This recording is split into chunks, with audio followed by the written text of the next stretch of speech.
Adventures in Research.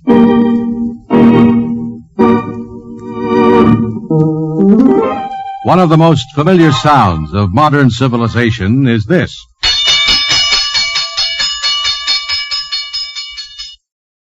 But the signal warning of a fire did not always sound like that. Originally, the fire alarm sounded down the streets like this.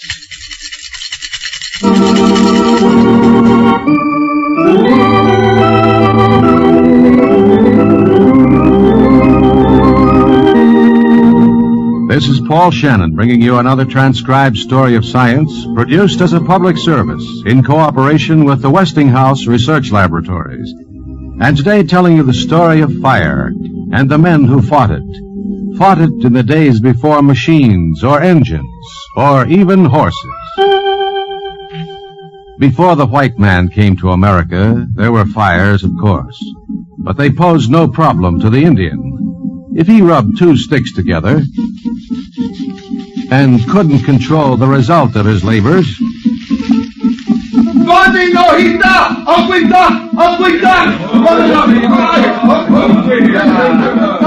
the village merely picked up its portable dwellings and fled the fires to a greener part of the land.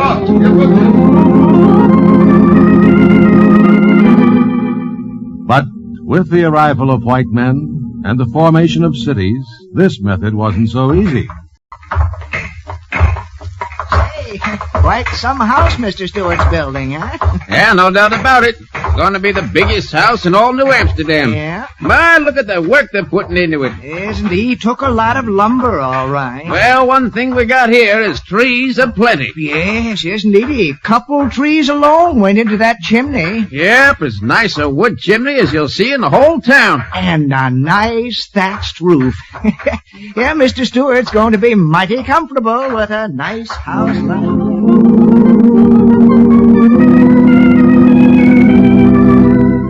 Wooden chimneys, thatched roofs, a pretty inflammable combination in New Amsterdam. And if a fire broke out... Sakes alive, Mr. Barton! The roof's afire!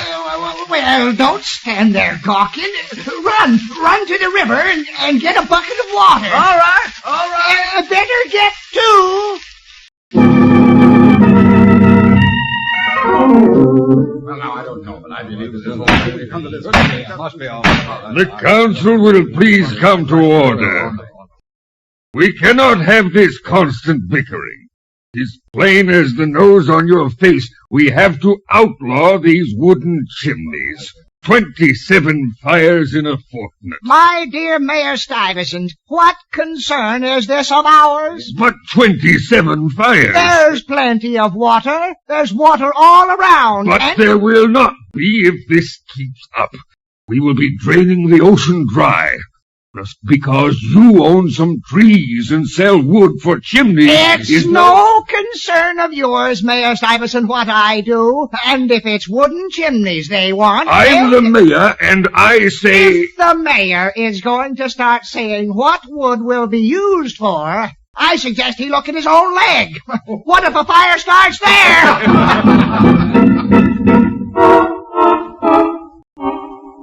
But Mayor Stuyvesant, wooden leg and all, had his way. Not only a ban on wooden chimneys, but... I hereby appoint Mr. Barden, Mr. Gorman, Mr. Bachfeld, and Mr. Dunderflag as watchful fire wardens. They will see that the ban on wooden chimneys is enforced and will be empowered to inspect all hearths and firesides to see that no flames endanger dwellings. Get out of here! I won't have you rummaging around my house. Now you look here. I'm a watchful fire warden. I don't care what you are. You won't be coming around my house again or I'll set the dogs on you. But I'm supposed to... The watchful fire wardens found their popularity decreasing and their position quite unenviable. So nothing was done about fires until one winter night in 1657, when a log rolled out of a fireplace. In the most fashionable home in the colony, The rugs were afire, the draperies aflame. Look! Baxter's house is afire! Don't stand there staring. Get a bucket. A bucket! A bucket! Somebody fetch a bucket! You got no buckets, Mr. Baxter! Oh, I can't find one. I don't know what the servant did with him. Hasn't anybody got a bucket? Seem to be right scarce. Anybody got a bucket?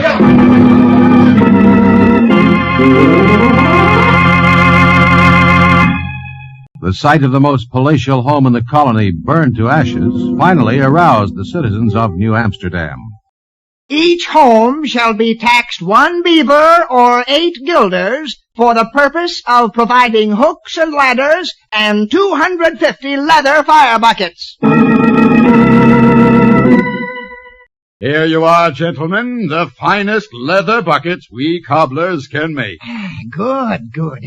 There'll be 50 of them at Daniel's Inn, and 5 at Mr. Baxter's home, 5 at Mr. Gruller's. Oh, yes, 50 of them at City Hall. All right, now, boys, each of us in town will take his turn patrolling the streets for an hour. Now, an hour isn't much time, and if you so much as see a spark, you immediately shake the rattle like this. And when any of us hear that rattle, why, grab up what buckets you can and come a-running.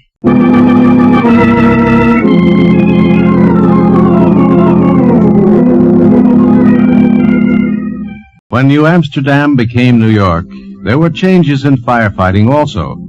The rattles and the buckets were still maintained, but every household was compelled by law to own a bucket. When the fire was sighted and the rattle sounded,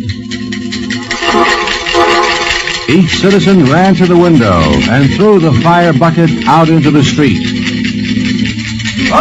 Members of the guards gathered them up and hurried off to the blaze. And men and women formed 2 lines between the fire and the nearest well, with one line passing along the full buckets and another returning the empty.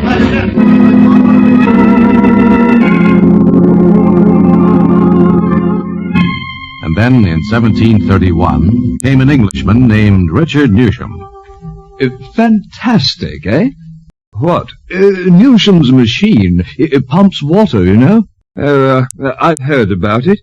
Have you noticed the new... For fires, that is. Yes, so they tell me. Have you seen the new material that Altmaier has? Strangest contraption. You pour the water into the top, and it has handles on the side. You pump it, like this, sort of. I've heard all about it. I was asking you if it spurts the water right out of it wherever you want it to go. What do you think of that now, eh? I don't know about you, but frankly, I'm tired of it. Oh.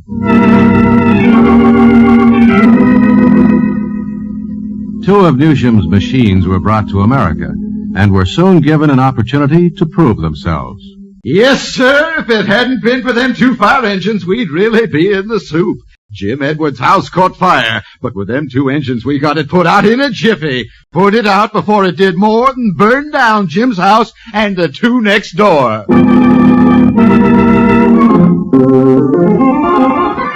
With fire engines like these, companies were formed. Volunteer societies that popped up all over New York. And when the fire bell sounded,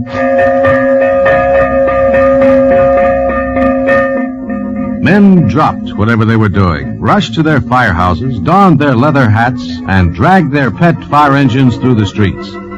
They even christened their engines with such names as Old Wreath of Roses, Lady Washington, Red Rover, and before long, rivalries developed which didn't hurt the fires much at all. Now listen, Farnley, and you other boys. The Polk Street boys beat us to the last 3 fires, and I don't like the joshin' folks you're giving us. Me neither, Chief. None of us do. Well, what can we do? Easy. See them barrels? We'll keep 'em right here at the firehouse. Now, as soon as the bell rings, you fellas grab 'em and scamper off to the fire while the rest of us pull the wagon. I don't see what good a barrel is going to do if we can't get our engine there first. Don't you see, you consarned fool? You get there and put the barrel over the fire hydrant. That way, whoever gets there first can't get to the water until we get our engine there.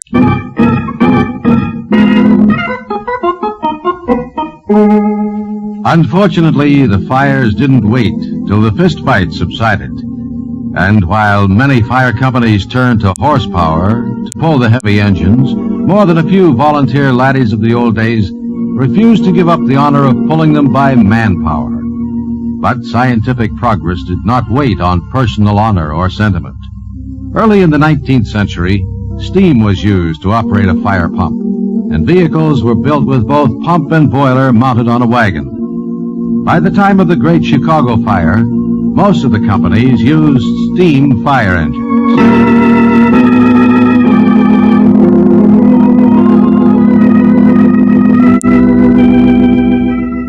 Another great contribution to firefighting was the flexible hose, which permitted the fighters to park the engine far enough from the blaze to keep it from burning too. And a still later development was the suction hose.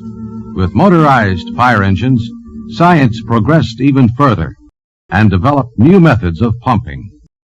The rotary-type gear is a positive action pump which will draw water from a depth of 20 to 25 feet without being primed.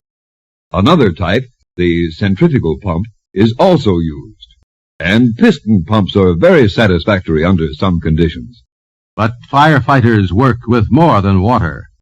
From the chemistry laboratories come new methods. Where water is scarce, soda acid engines can be used. Now these are vessels with a solution of bicarbonate of soda dissolved in water, along with a separate cylinder of sulfuric acid. The sulfuric acid is discharged into the bicarbonate of soda solution. This reaction forms carbonic acid under pressure, which forces the solution through the hose. And foam chemical engines, which operate much as the soda acid engines, except that the acid ingredient is a solution of aluminum sulfate dissolved in water. To this, a stabilizing solution is added to make the bubbles and foam tougher. Now this foam adheres to any burning surface, even on a vertical wall or to a ceiling. Also, it can float on any inflammable liquid.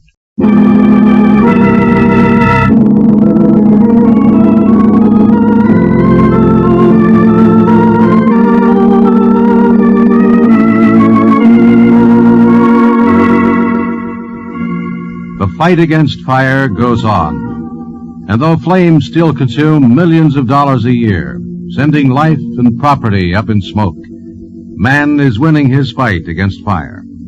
And he is doing it because scientific principles and techniques have replaced the crude firefighting methods of early America to make a never-ending adventure in research.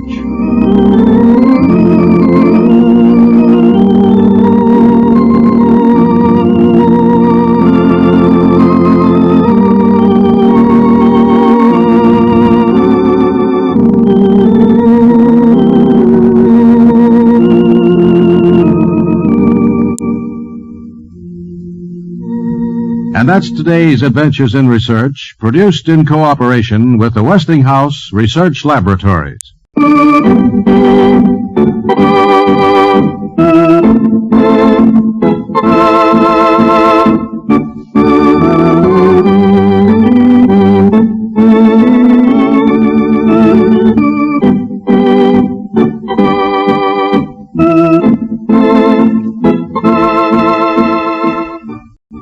These programs are broadcast to Armed Forces personnel overseas through the facilities of the Armed Forces Radio Service. Join us again next week for another transcribed story of science on Adventures in Research.